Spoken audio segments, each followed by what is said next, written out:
let's kick it off. So thank you all for jumping on with us. We really appreciate these conversations with you, our partners. It gives us an opportunity to just share with you the things that we're working on, what we have planned, and then also just sort of hear from you. You know, please feel free to ask questions, give us comments, give us feedback. You know, we're really energized by a lot of that, so definitely keep it coming. So for today, what we're going to do is we're going to spend a little bit of time, just a short bit. We're going to update you on some of the existing services, specifically ransomware canaries and external recon. And then some of our big announcements for today is our partner enablement service is finally live. So we'll do a little bit of a tour there. Becky's going to give us a tour. Since it's live, you know, feel free to follow along, open up your Huntress dashboard, see what's available. And then we'll spend a good chunk of time talking about our managed AV public beta, which we're going to be flipping the switch very, very soon. Giving you some details around that. We'll do a little bit of a dashboard view there too. And then if there's any Q&A left over, then we'll spend the rest of our time just sort of answering your questions, hearing your feedback, things like that. All right, so let's get started. Chris, I'll hand this off to you to just talk about some of these updates that we've got. Yeah, so we wanted to update everyone with kind of some of the stuff that we're working on and that we've got planned for ransomware canaries and external recon. We're working on these now. We're going to try to get them done sometime around the end of the year. Maybe January timeframe. But for ransomware canaries, we're talking about things like adding support for Windows encrypted file systems. We don't see this a lot, but when we do see it, right now it hinders a bit our ability to detect changes in those ransomware canaries, which is important for us to be able to understand if there was ransomware. So we're going to better support that and give us the ability to allow our partners to turn on encrypted file systems, which protects their customers. So we don't want to block you from using a security feature that you should use. We're also going to add customizable logos and URLs to the ransomware canary. So for anybody who's seen a ransomware canary before from Huntress, at the top, there's a big Huntress logo. It says this is a Huntress ransomware canary. You know, don't modify this file. If you have any more questions, go to some URL. So we're going to allow you to, just like you can now, go into the portal, add your logo, add your URL. We'll start using those on the ransomware canary. So when your customers find them, they're not thinking like, wait, I don't know who Huntress is. What is this? They see your logo, they see your URL, and you can customize the URL to take them to a specific page that maybe talks about ransomware canaries and your security offering and that. You know, that way they remember it. They're like, oh yeah, I remember buying that. We're going to add some additional file types. Right now, we only have docx, but we're going to add like Excel sheets and PDFs and stuff. That way, it looks more realistic, better chance that we're going to detect the ransomware canary or the ransomware after it's encrypted one of our canaries. And then we're going to include system profiles as well. Right now, we're only doing user profiles. There's a bunch of system profiles that have to do with like the services user and stuff like that. So if somebody got into your machine and was as a service and ran it rather than as a user, it encrypts differently. So we want to extend that there to be able to catch those. For external recon, we've heard a lot of feedback. People saying like, hey, this is great, but how do I do this? Or how can I get that?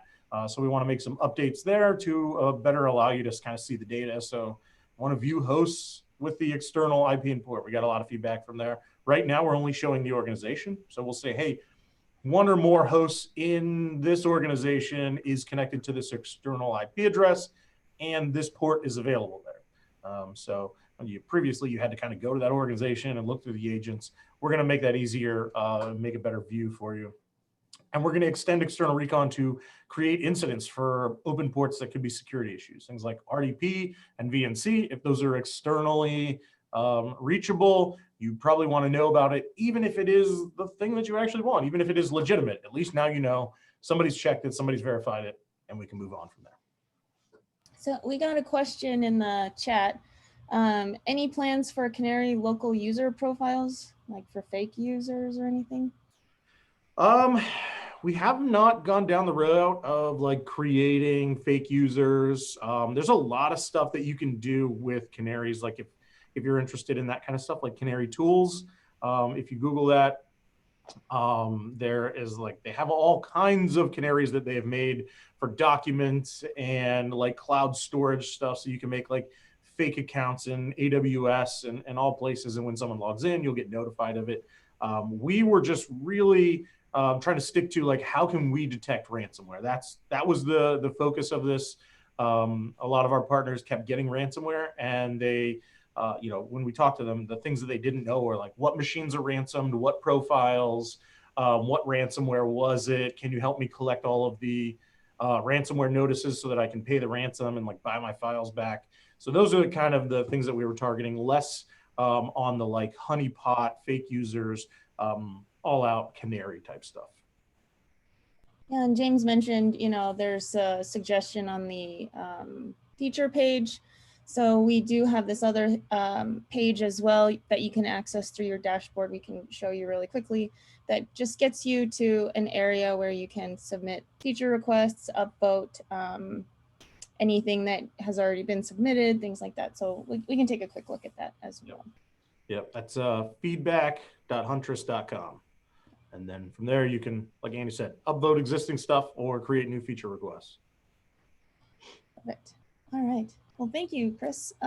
So what we'll do is we'll go ahead and we will jump right into our new partner enablement service. And we've got Becky here, who's our partner program manager, and who's going to help us walk through that a little bit. And I've got it open right here. Wonderful, thank you. Yeah, we'll show it live this time instead of screenshots. So very exciting time. So as you can see where Annie's clicking on your left-hand bar, it looks kind of like an old-fashioned film strip with a heart icon in it. So you can click on that and it'll take you to this fantastic screen. What we've heard from a lot of you is that you're gaining new business. You kind of highlighting your security offering, but it's getting those legacy customers to commit to spending more on security, which is so traditionally a realm they just don't understand. Has been a really significant pain point in your businesses that you're constantly getting that pushback of, I thought you were already doing that, or that's never going to happen to me and I'm not going to pay you more for that.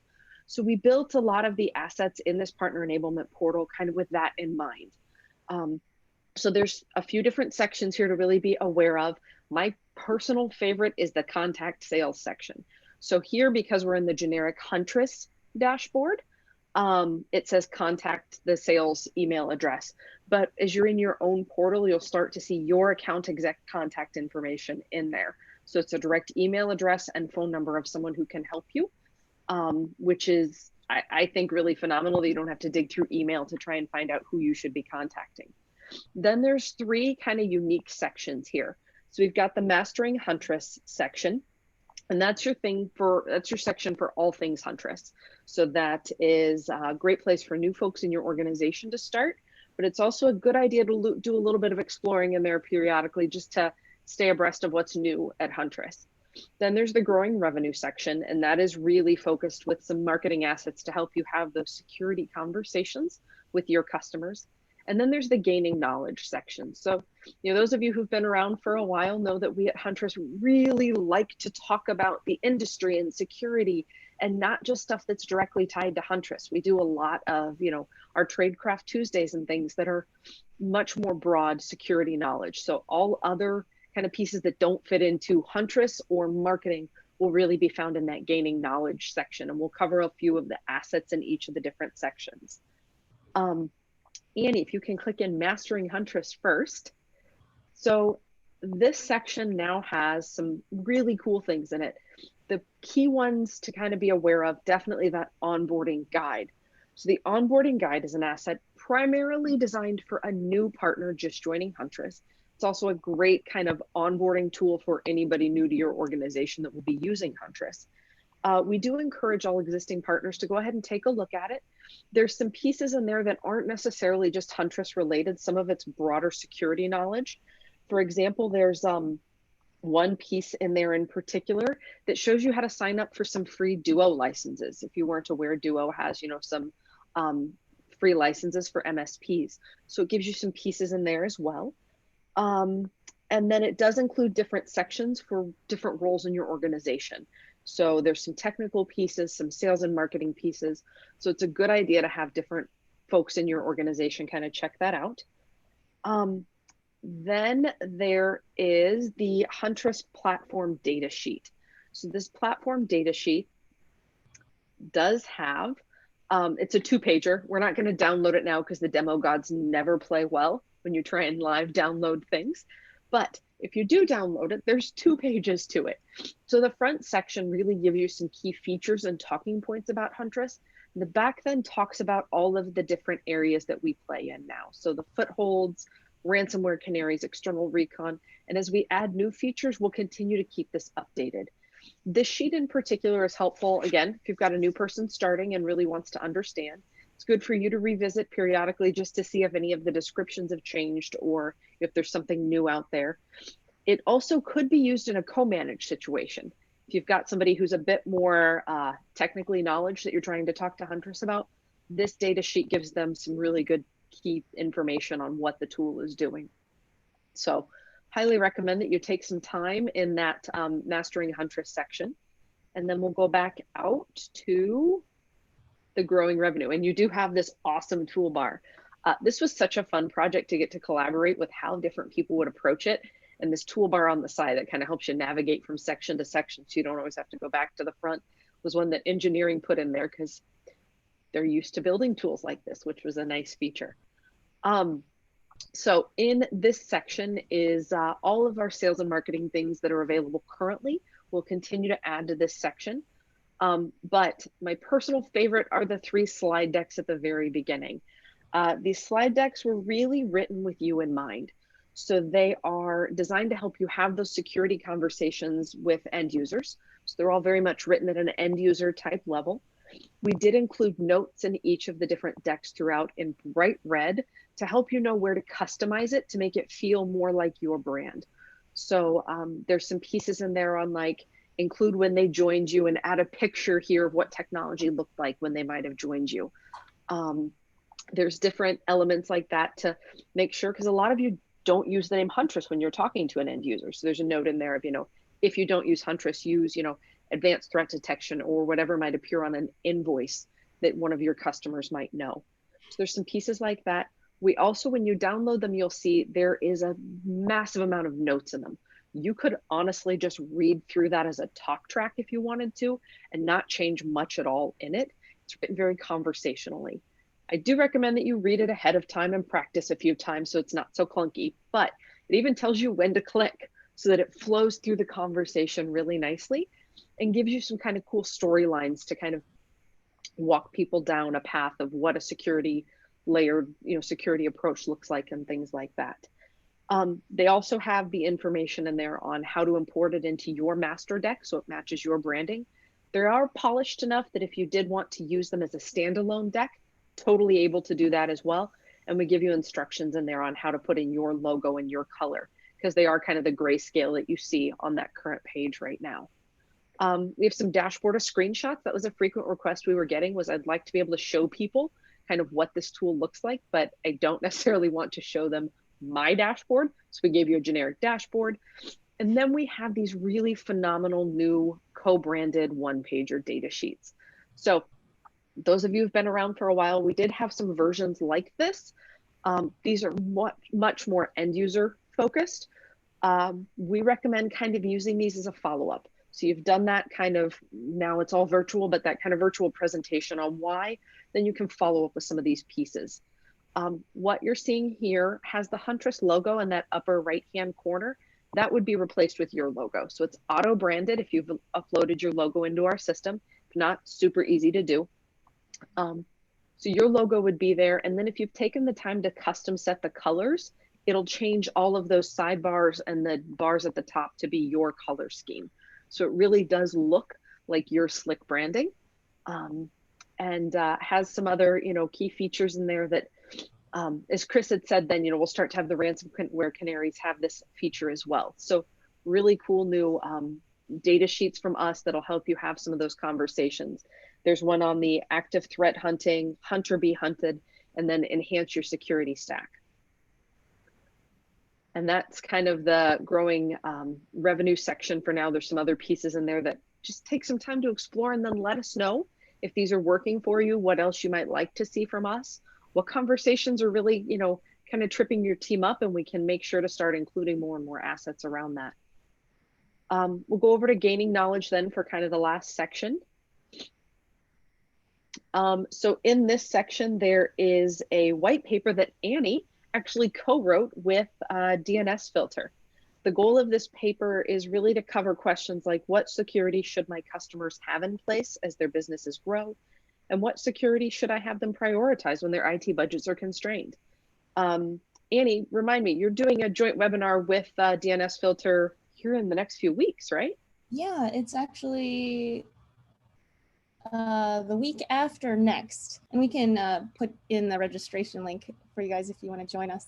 But the idea is to say, yeah, the idea is to say, you know, every conversation with each of your customers, they're just not the same. They are at different cybersecurity maturity levels. They might even be at different maturity levels when it comes to their own business.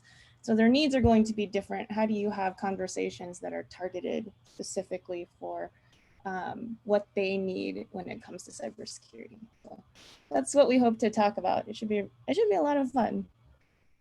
Yeah, and if you haven't taken the time to review this paper, it is fantastic. It gives you next steps and all sorts of really great information that is worth a look. And we will include that link to the webinar here in just a second as well. Oh, there you go. Thank you, Andrew. So we've also got the updated guide to selling cybersecurity. If you've never taken the time to review this asset, we did add a few new sections, but this is a really phenomenal onboarding tool as you bring new people into your team. It explains all the different layers of cybersecurity and a little bit of how to talk about it to an end user. So easy to use guide, great, especially if it's somebody who's not overly technical or kind of new to the space. Really phenomenal resource there to help you train your team. And we'll continue to add layers to that as time goes on. One last thing I did want to cover here. In one of the slide decks, you'll find the link to this, but Annie, if you can go into the cost of downtime calculator. So this is one that some of our account execs have been sharing with folks. This cost of downtime calculator is something that we paired up with Managed Services Platform to build for us. It's intentionally simple. I just like to lay that out from the ground set. It's not that we didn't include stuff. It is very much meant to be an interactive exercise. Works great as a screen share like you see here. You're going to ask the end user what the questions here, and then you slide the toggles back and forth, and it directly affects the number at the bottom in red. So they can see, instead of it just being some magic number that you come at with a cost of downtime, this one is, it shows them how the number changes based on what their answers are. So that you have kind of an active number there. You can use this tool as part of the slide deck presentation or as a standalone in some of your conversations. So definitely check out the partner enablement service pieces. Let us know again what's working for you, what's not. On that front page where you saw your account exec, there's an email address in there for partners@huntress.com that comes to me, so that I can make sure to continue to add assets that will really help you grow, or amend the ones that are in there if if there's just some tweaks that need to be made. So we're really looking for feedback here. Please let us know what's working and what's not, and what else you'd like to see from us. Thank you. Great, thank you so much, Becky. I know you poured a lot of hard work into this, and Chris too, actually doing on the engineering side. Yes. So. Yeah, Chris built the whole thing, so I just made him show up. It was a awesome. All right. So with that, I think we'll move on to Managed AV. Thank you so much, Becky. All right, so we're just going to skip down a little bit. Let me put myself back into presenter mode. And if you haven't heard yet, Managed AV is our newest upcoming service. It's been in what we would call a private beta for a couple months now, I think, right, Chris? Yeah, and like in that 6 months or so. 6 months. Yeah. And so with that private beta, we had partners. There was a form on our support page. The form is still there if you're still interested in it. I think we'll only be in private beta for just a little bit longer. And the idea was to showcase this particular service. So what we'll do is we'll just talk about what it is a little bit. So the idea with managed AV was to say, you know, how can we leverage tools or existing investments that our partners already have? When you think of security, right, the typical and standard process for improving security is you do like a gap analysis, then you figure out your gaps, then you find more tools or more things to help fill in those gaps. But another potential approach is to say, well, how can I maximize the investments that I already have or that I've already made? I know Chris, you and Kyle and our founders and a lot of the team really dug in, had a lot of conversations stemming back to, I think, 2015 to see what would work, what makes sense. And there was a lot of conversation around Microsoft's built-in AV product. And so when you think about Defender, you know, there were a couple.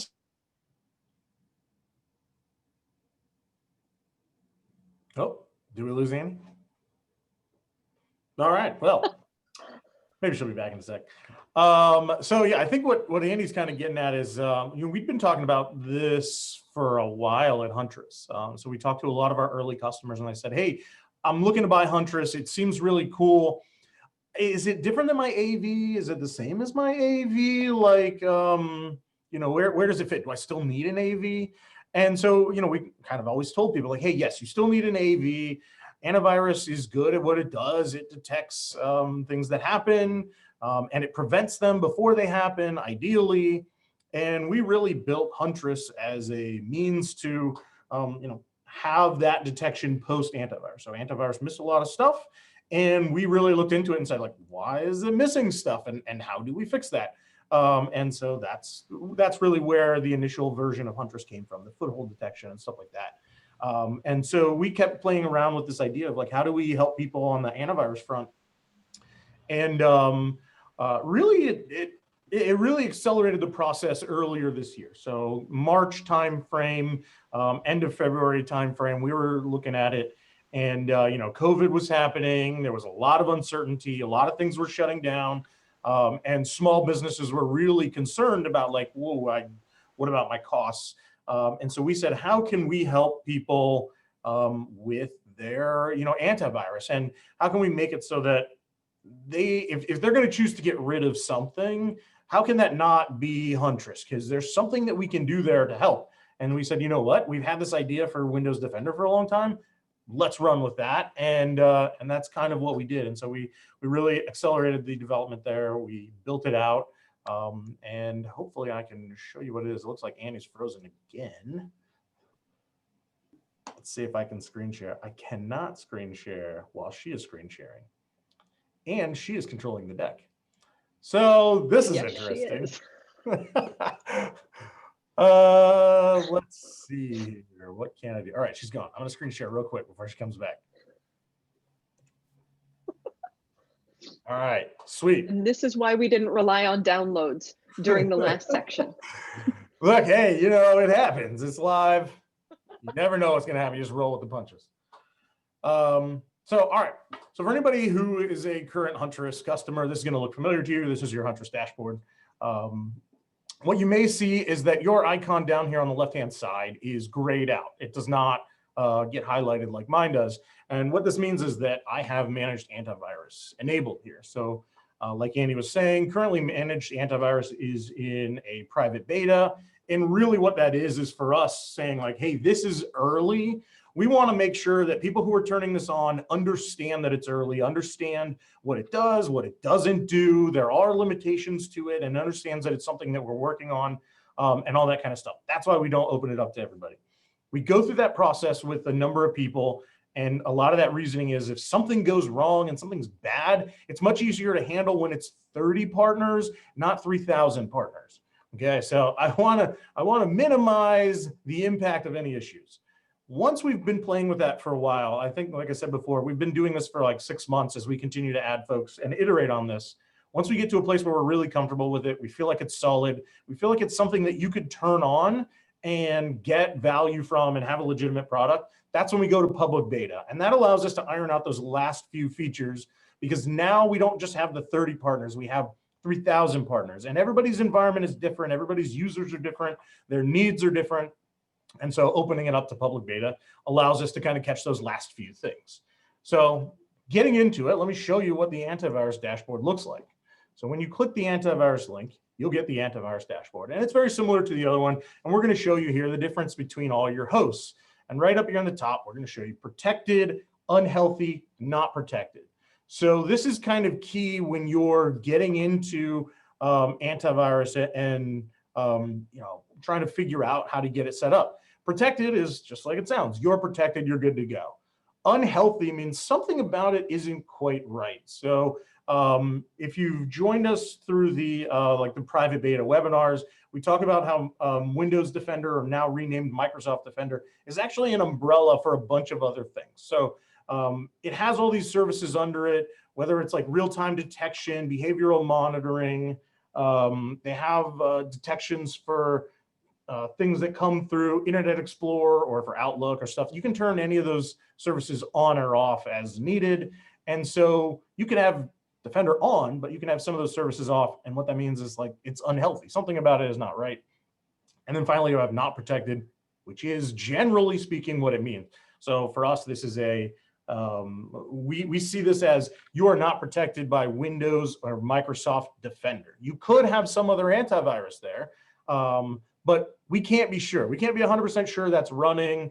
Due to the way that this works on Windows, it's up to the antivirus to report to Windows whether or not it is active, running, whatever. And Windows stores that and maintains it, but it's not constantly updated. So if you have, say, an antivirus and you remove it, for whatever reason during that installation, it didn't update Windows, it didn't tell it like, hey, I'm uninstalling or whatever, it might still show active even though it's not installed anymore. And so for us, we can't guarantee that. I have no way to know if WebRoot is really running or Bitdefender is really running. So I have to take Windows at its word and say like, hey, you're not protected, best I can do. So here's an example of that. If I drop into this machine here, we can see over on the right-hand side over here, we have registered antiviruses. This is what we're getting back from Windows telling us, hey, what antiviruses are installed here. And you can see Windows Defender is disabled and Kaspersky Total Security is enabled. What Windows Defender will do is automatically disable itself when another third-party antivirus is installed. That way they don't conflict. That way when there's one that's trying to quarantine a file, the other is not trying to quarantine the same file, they don't like detect each other and their signatures. We've seen that before, trying to install multiple AVs. They like, see each other's signatures and think that they're viruses. It's just craziness. So, so that's what we're showing you here. And you can see it up in the top right-hand corner. Defender is disabled, as are all of the services under it. So here we actually break out each of the services, what their statuses are, and that's all good. So let's go back to the dashboard. You can see up in the upper right-hand corner, what are your incidents? How many have been detected? What level are they? So low, high, critical. This is similar to what you'll see in other places of the dashboard where we have Huntress incidents. And then down here in the bottom, you can actually view all of your hosts and what their status is. You can see what OS they have, the agent version, how many detections they had. And so you can sort by this and say like, show me the machines with the most detections. I want to call those users and tell them stop clicking stuff. I want to sign them up for additional like security education. Might not be a bad idea. And then you can see all kinds of other stuff. Like when were the signatures last updated and what mode is it in? So we'll get into the mode here in just a few. But let's jump into one of these workstations here. And now we can, instead of viewing overall, how are all of our hosts doing, we can drop in and look at a single host. And we can say, okay, what detections have we seen here? In this case, you can see everything over on the right, instead of being red, is now green. Defender's enabled, all the anti-malware, behavioral monitoring services, those are all enabled, so that's great. We can see that as there's only one registered antivirus, it's Defender, it's enabled, and we can actually see the signature version down here and the last time these were updated. So this, in this case, this host actually is fine, even though the signatures haven't updated in 24 days. That's because this host is actually off. It's not on. But if it were on and it were calling back to Huntress periodically and it were 24 days out of update, that would be an issue. That would be something you would want to look into. We can also see all of the detections that have happened. What our partners asked us for was, hey, if you're going to do this, I'd love for you to pull in all these detections, store them, report on them. I want to see all that data. So here it is. These are the detections. You can see the threat name, what Windows Defender calls it. In this case, we were testing with Meterpreter. So for anybody who's done our Hacking Windows course or our Hacking Windows training that we give away, we show you how to use Metasploit to actually run your own like Hacking Windows demo. And you can use that for sales and marketing means. Meterpreter is part of Metasploit. So we were testing that out. And you can see in here that it was dropped. Defender quarantined it. You can see when it happened, when the remediation time was. That will also tell you if it wasn't remediated. And we can click this little icon over here on the right-hand side, and we can get even more details. So this tells us some interesting stuff like execution status. Did this thing run? That's one of the major things that we always get from our partners when we tell them there's something. They say, oh my gosh, did it actually run or did they just download it? This will tell you, yes, it did run, no, it didn't. You'll also get the OS resources. This will show you the file that's there. But depending on what the detection was, in some cases, you'll also see a process ID. So if Internet Explorer or Microsoft Edge now, I guess is the new stuff, if it tries to download a malicious file, Defender will not only flag the file as malicious, it will tell you where it came from. Hey, Microsoft Edge downloaded this file. Okay, so you can kind of see where it came from. If it's Outlook, if it's something else, that's great. That all comes from Windows Defender. That's not us. We just pull it in and show it to you. So that's what we have there. We also have the ability to schedule scans. As you may have noticed back here on this page, we show you when was the last quick scan and when was the last full scan. What we've noticed through our private beta is that quick scans generally happen. They're fairly constant. Windows is doing them. Full scans, though, in a lot of environments are not enabled, and so they don't happen. And what that means is as a quick scan, Defender's only checking a few folders, it's only checking a few things, it's not checking everything. A full scan is going to actually go through every single file, look for them, try to decide if they're malware or not. So it's good to periodically do those. And what we found is in a lot of environments, that's not happening. So what you can do is come in here and you can schedule a scan and say, hey, I want to run a full scan or I want to run a quick scan. And this is also useful if you're sitting at the help desk and one of your users calls you and is in a panic and is like, hey, I just got this email, I downloaded the thing and I clicked it and then I realized afterwards that was a bad idea. I think I have malware now. Well, you can come here and you can click the button and run the scan and you can tell them pretty quickly, hey, don't relax. Defender says there's nothing, you're okay. We'll keep looking into it. So that was also another source of a lot of tickets that we would get in support is people saying, hey, can you take a quick look at this host because user did X or they're concerned or whatever. So we're kind of giving you that ability now to be able to go and do some of that stuff, assuming that you have Defender turned on and installed. Beyond that, we're also giving you the ability to configure Defender. So there's really two parts here. One part is monitoring. What is the state of Defender? Is it running? Is it installed? What detections does it have? The second part is management. When we had asked people back in 2015, and people would come to us and say, hey, you guys are security experts, which AV should I be using? Well, we would say, well, there's a bunch of them. A lot of them are good. Most of them are the same. How come you're not using Windows Defender on all your Windows hosts? And the feedback that we always got was, hey, I have no ability to monitor and manage this. And we started looking into it. And it's true. If you have a Windows domain and you have a domain controller and all your hosts are joined to the domain, through group policy, you can manage the configuration. It's not ideal. It's not great. You don't get a lot of granularity to it. And you don't get the monitoring aspect. So you can say like, hey, I set the policy, but I don't know if the machine has accepted the policy. I don't know if it correctly applied. I can't really see any of my detections. So the second part that we've built into Huntress is the antivirus configuration. Right now, what you're seeing is just the basics. This is just exclusions. So the main thing of feedback that we got was, whenever I install some new antivirus, it inevitably like quarantines some legitimate software that my customer uses. How do I deal with this? Help me fix this. And actually, we got a kind of a panicked email the other night, late at night, somebody saying, hey, I got downtime, like I need your help. Windows Defender quarantined this thing. I can't do anything. We were able to show them, hey, here's how you do it. You go into the UI, you go into the exclusions, you add an exclusion, we update the endpoint, and it works. And they were back in and they were able to unquarantine the files. Everything was good again. So this will expand, and we're going to give you a lot more control and a lot more granularity over all the kinds of stuff, whether or not you want the UI to show up for users. Obviously, the exclusions that are here, you can configure when you want full scans to run and when you want quick scans to run. So if you have a fairly typical environment that runs from like 9 a.m. to 5 p.m. in your time zone, you may want to schedule a quick scan to run on, Sunday at 2 p.m. or something, right? And so you'll be able to do that kind of stuff and configure those, and you'll be able to set the settings to say, hey, whenever Defender finds something, I don't want it to pop up that little thing in the corner that says, hey, we found something, because I don't want my users to get freaked out. I want that to come to me. I want to be able to manage it, monitor it, and decide whether or not it's something that needs to be acted upon or whether or not it's legitimate. So we're going to give you that kind of control and feedback through your ability to configure the antivirus. What we're showing here is just the ability to configure it at a single host level.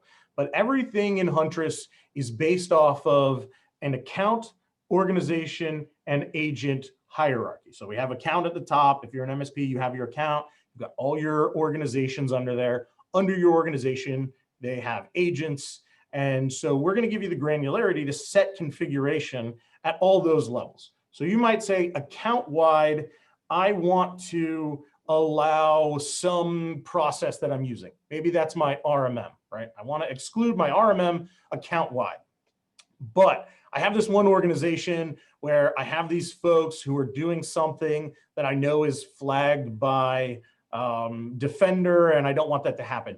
Rather than setting that account wide and saying this is good everywhere, I can say for this one organization, for one of my customers, I want to remove this, and I can add that exclusion at that level, or I can go down to the host. We've seen a number of cases where people will exclude something like a SQL server or something like that. Rather than doing that at a high level, you probably only have one, maybe two SQL servers.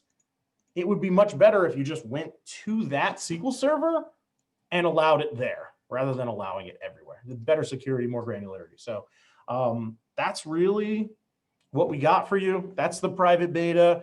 As we move into public beta, that's when we're going to finish the upgrade of the more configuration stuff, exposing more of the policy there, giving you the ability to set it at the host, organization, or account level.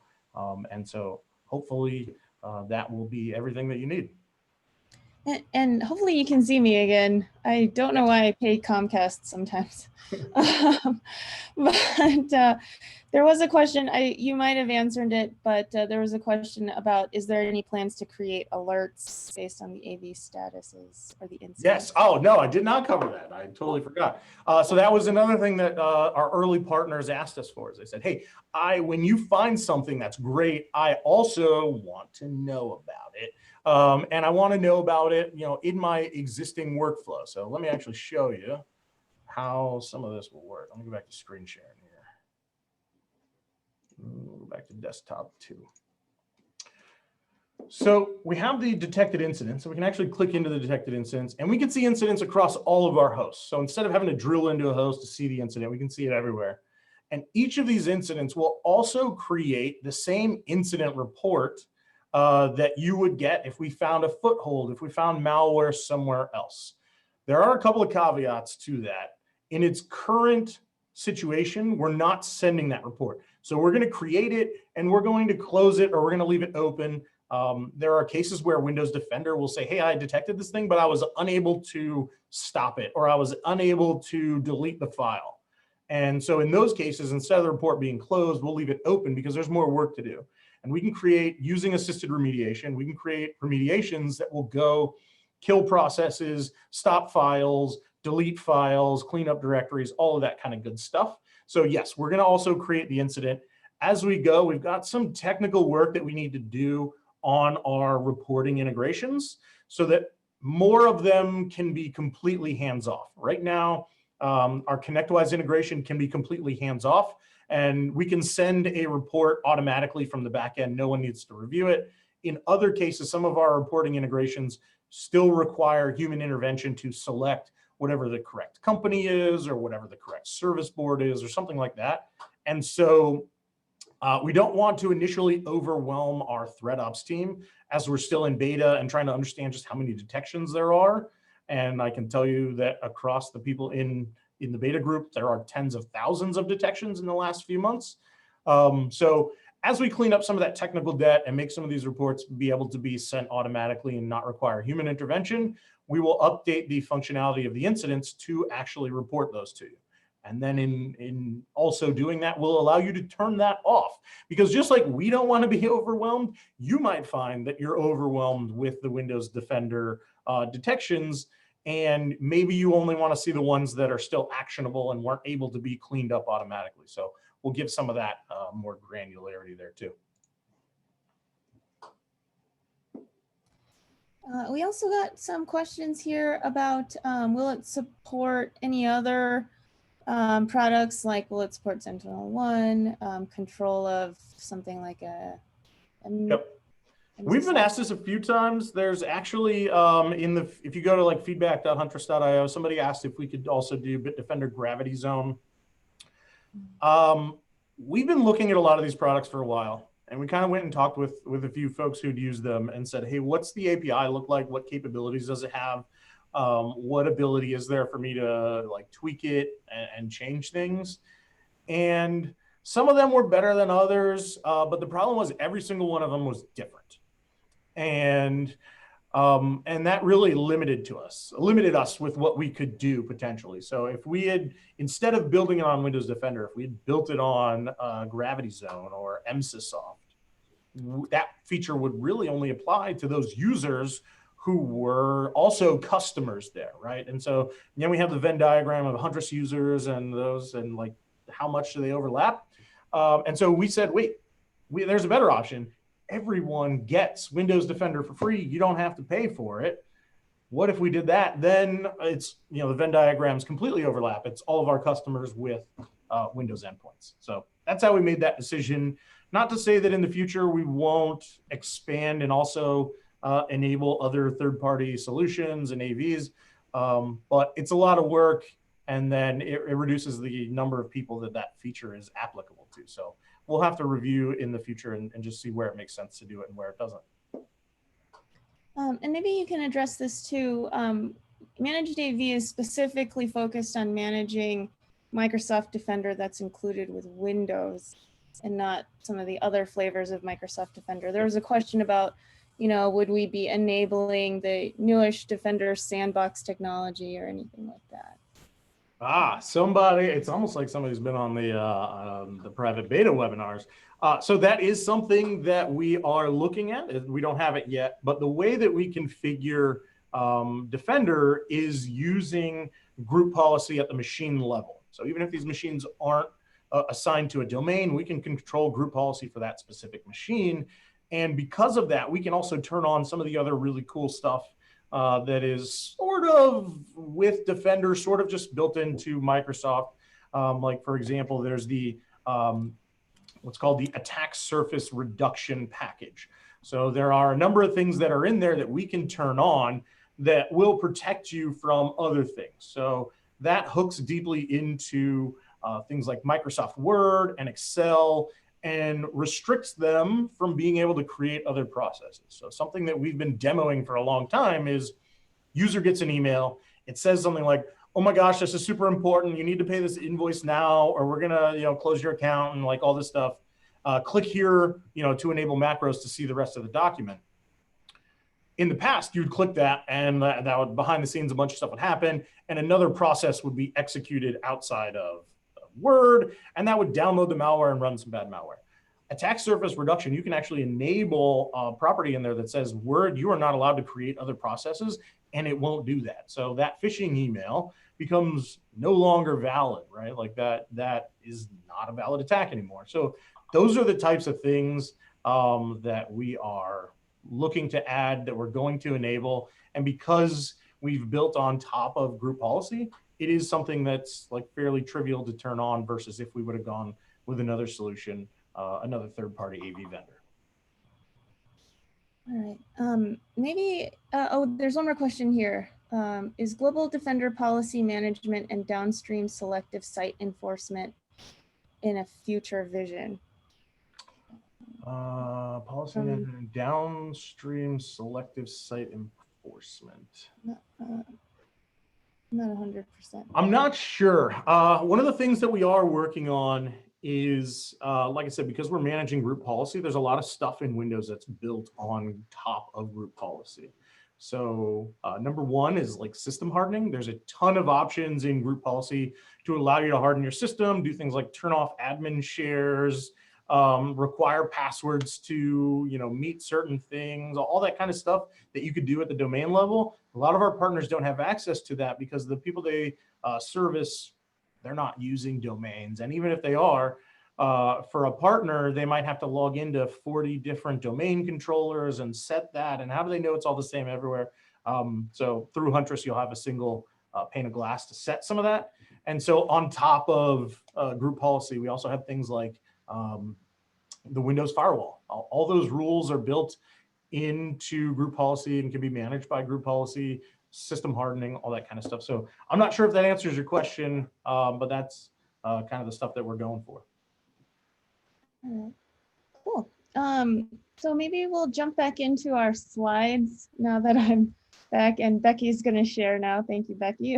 And we're just going to talk really quickly about what the public beta actually means. There have been a lot of questions about whether or not or how much this will cost.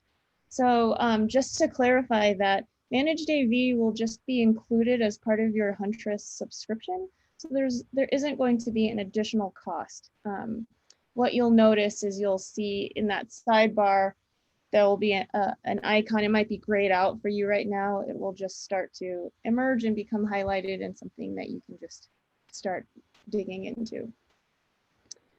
So we kind of covered this. Thank you, Chris, for covering and doing the demo and everything, but we've kind of broken out the beta into two phases. So what will initially be released, and that's going to come up pretty soon, hopefully in the next couple of days or weeks, is just the ability for you to join the public beta directly through your dashboard. There have been also questions about, how do I sign up for the private beta? The link is published in the Q&A panel.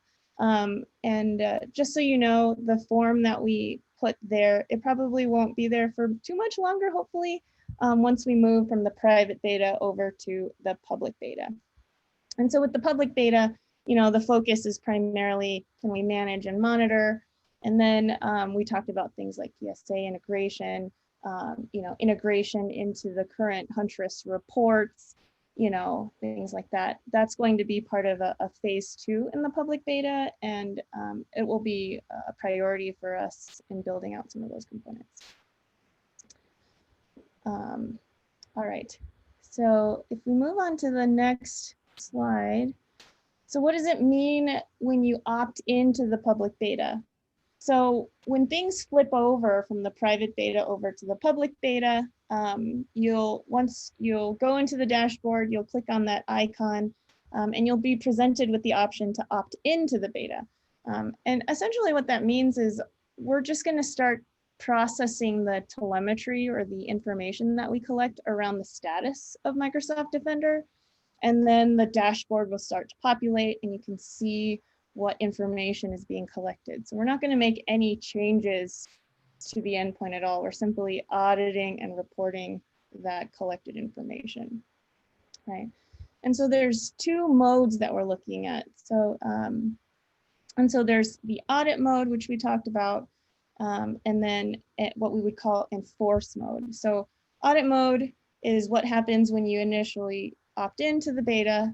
And then from there, once you're ready, once you feel like the agents and the status that you're seeing is in line with what you would consider a compliant configuration policy, then you can move over to enforce mode of managed AV. And just to be perfectly clear, enforce mode for managed AV is we're enforcing the configuration policy of Microsoft Defender. So what you'll see is you'll eventually see a little toggle where you can start doing the policy enforcement and then start any sort of change control or actual management of Microsoft Defender through managed AV. Anything you would add there, Chris? Hopefully I covered.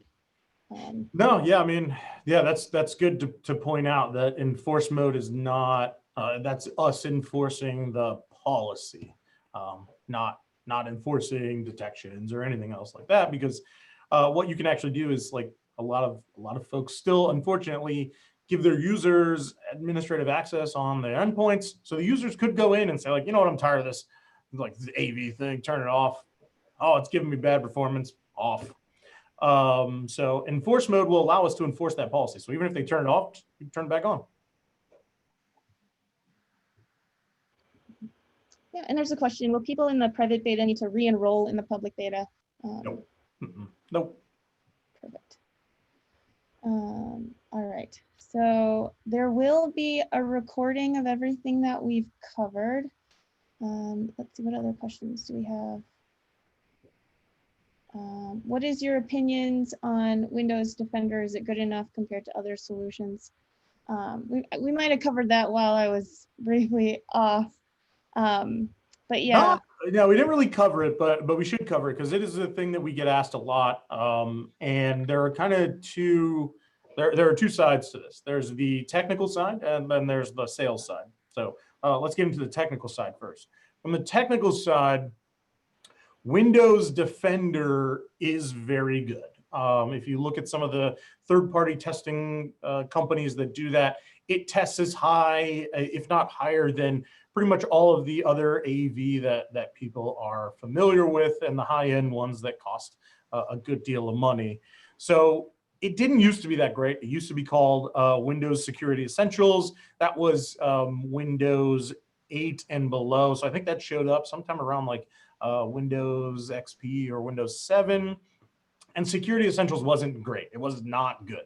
Nor was it very configurable and stuff, which is why if you look in the portal, if you sign up for this and you have a bunch of Windows 7 hosts or Windows 8 hosts that haven't been upgraded to Windows 8.1, you'll actually see those are not supported.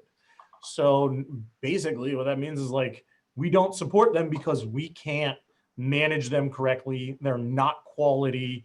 And so you can see here, basically what got cut off here is what the three circles mean is how well it detected stuff, what was the overall system performance, and I think the last one's like user experience or something, right? Something like that. So basically, you can see here, Windows Defender got 6s across the board. So that's the highest score you can get, as did things like Bitdefender. Kaspersky is in here solid. McAfee coming in with all 6s except for a 5.5, which means like maybe the performance wasn't super great. But AV Test redoes these like monthly and quarterly. And so you'll see all kinds of stuff in there. It's up to vendors whether or not they want to participate. So you can see this one is from October 2020. And I'm sure a lot of you probably have noticed, hey, why is Webroot not on there? Webroot only gets their solution tested like quarterly or something. So it's not always on there. So to wrap that up, TLDR, from the technical side, yes, I do believe, Kyle believes, at Huntress, we believe that Windows Defender is solid AV, even though it's free.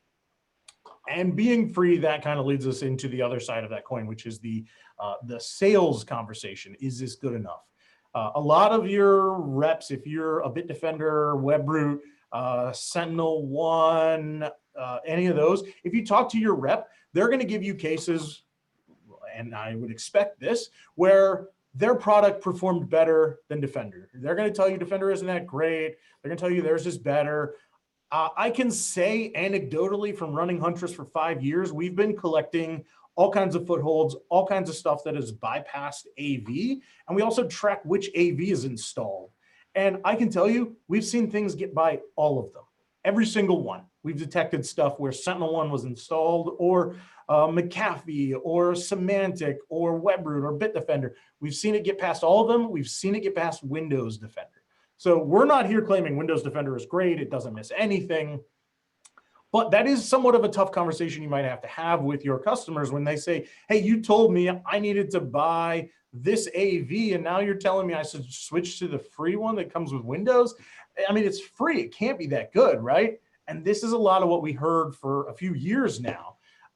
And so really the thing here is like, it is good. Microsoft has a whole team. They actually bought a company and integrated it. That's the difference between Security Essentials that's on Windows 7 and older, and Windows Defender, which comes on 8.1 and newer. And it got a lot better, and they put a lot of stuff into it. So you might have to have some of these sales conversations around, why are you trying to move me to a free one? You told me I needed to pay for this other one. The recommendation that we give people is just like, hey, when you're having these conversations, you can tell them, hey, you're right. At the time, I told you Bitdefender was the best, and now I'm saying Windows Defender is the best, and it's the best for these reasons, and it integrates with my other tools. And what we always try to recommend people when they come to us asking these questions is, you should try and switch from a sales process where you're selling a product. Instead of going to your customers and saying, hey, I want to sell you Bitdefender, I want to sell you Webroot at this price. What you should instead say is, hey, you should buy my endpoint security product at this price. And today it contains these products. And I'm going to constantly review this and refresh this. And we might swap out different security products to make sure that you always have the best coverage that you can get at the best price. And that puts you in a much better position to say, this I'm going with today, but tomorrow I might be going with something else. And that really solidifies your persona as a managed service provider. You're the expert in the technology. You're the expert in the solutions. That's why they're paying you to manage their stuff. They're not the experts. So you can kind of take control of that and become the de facto expert and say, this is why, and this is what we're using. So hopefully that answers your question. I know it was a long answer, but. No, that was great. Thank you so much, Chris. We have one last question, and then maybe we'll call it since we're at time. But the question is, a lot of malware is targeting email services. Do we have anything that works specifically to combat this?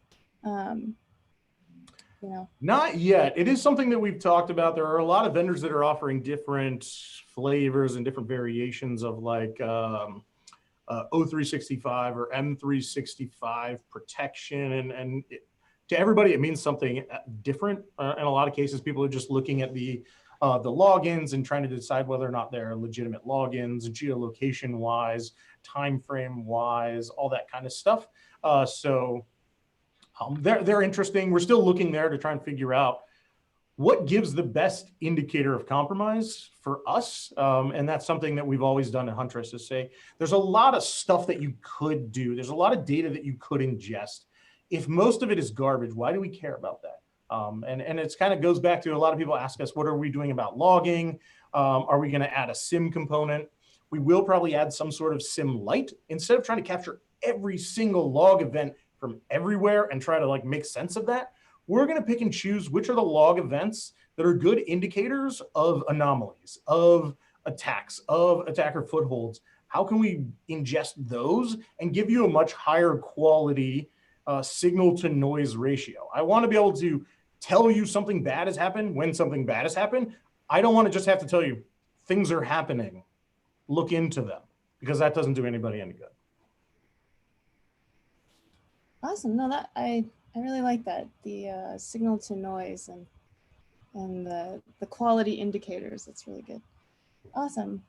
Well, I think we've gone through all of the questions. Thank you so much to everybody who joined us. It was great chatting with you, getting to hear your feedback, hearing what your questions are. If you have any other questions, feel free to reach out to us at support@huntress.com. And we will talk to you next time. Thanks again. Take care. You then. Bye. Thank you all.